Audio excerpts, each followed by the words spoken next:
Frieza! Let's begin. It's been a while since someone has pushed me this far. You're going to pay for this, you maggots! I'm going to kill you nice and slow. If you think you can just toss me aside, Frieza, you're in for a rude awakening. Come on, if you think I'll go down that easily, you're sadly mistaken.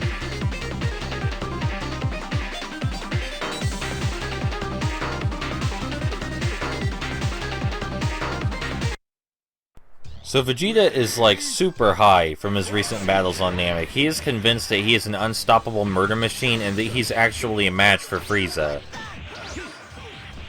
Now this chapter of the saga is actually called Super Vegeta, but the line that it refers to is spoken nowhere. Vegeta actually believes that he's a Super Saiyan, which is the thing Frieza fears the most. And he says that to Frieza in hopes of, terrifying Frieza before he killed Frieza dead.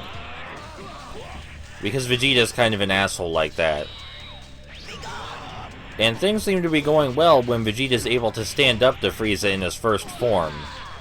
I mean, of course, we're kicking Frieza's ass because I grinded as Vegeta by playing as him this whole saga, so he's basically unstoppable. But in story, Vegeta is probably vibrating with excitement at the prospect of actually being strong enough to defeat Frieza and become the ruler of the universe. And I mean, Vegeta has no way of knowing that when you become a Super Saiyan, your hair changes color.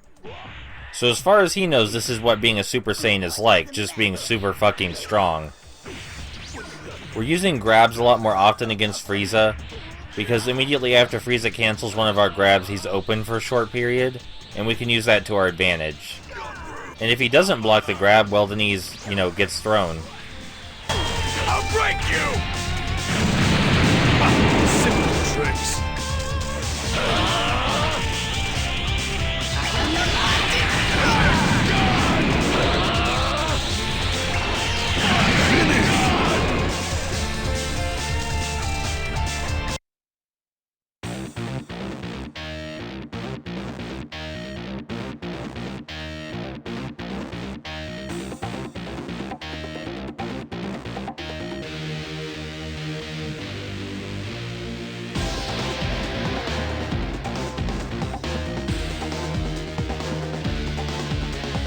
Transform, Frieza! Go on! Why don't you transform and show us your true power? Very well. If you're really in such a hurry to die, I'll show you.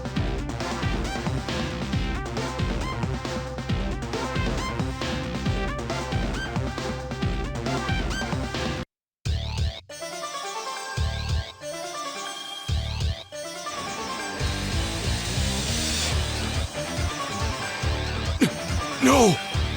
In that case, I won't be as nice as before. So Vegeta's an arrogant motherfucker. He was so arrogant that he insisted that Frieza changed forms. And Frieza was like, well, okay, if that's what you want. And now Vegeta's gonna die, and he has no one to blame for it but himself. I mean, he's also gonna get Krillin and Gohan killed, so that's kinda bad. But Vegeta's death is totally his own fault.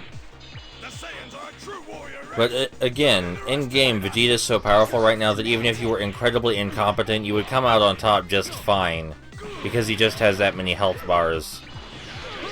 So it bears saying that if you're familiar with how Dragon Ball Z's story goes, don't waste your time on any of the characters who barely fight.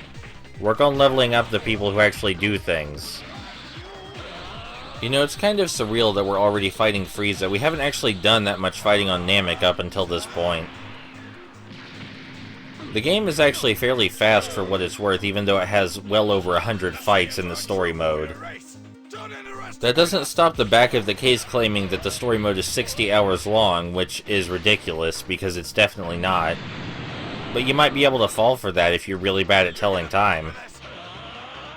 Also, something worth saying is that the way Frieza's transformations progress is actually very interesting, because you can actually see how he changes into his final form aesthetically. For example, he has way more of his natural-born armor, I guess you could call it, in this form than he does in his previous one, but he still looks mostly like he did when he was shorter.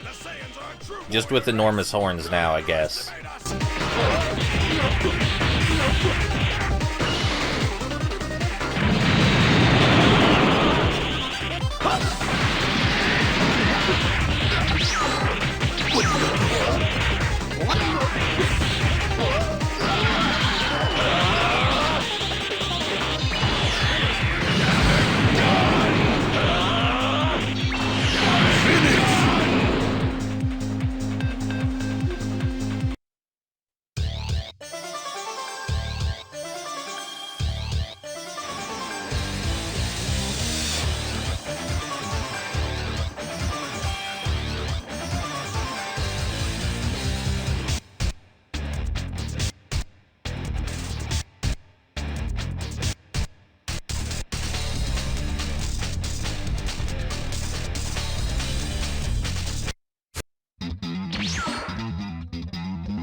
Sorry to keep you waiting. Piccolo! Now then, how about I clean up this trash? I'll do it alone. You guys keep out of it. Vegas! You know, I seem to recall Frieza saying a lot more words than this. Maybe they ran out of budget for that too. Anyway, it's back to Piccolo, who is still far and away our strongest character, and it's good to be playing as him again. Because his moveset is very familiar to me, and so are his combos. It's a shame he doesn't do much after the Frieza saga. But yes, Piccolo did just fuse with another Namekian, which made him incredibly strong. He calls himself a Super Namekian, and so did the narrator, but this version of a Super Namek is in no way related to the Lord Slug version. They are entirely separate. That might seem confusing, but honestly, with all the other chronological inconsistencies in the films compared to the anime, this one little issue is the least of their worries. Alright, time to see if the Hell Zone grenade is just as strong as I remember. Nowhere to run. Be gone! Finish!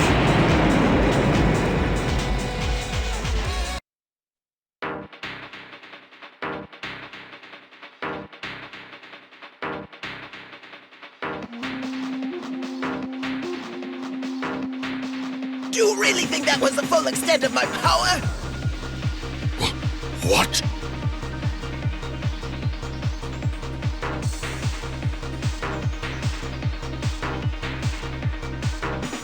Be proud. You're the first to see this transformation.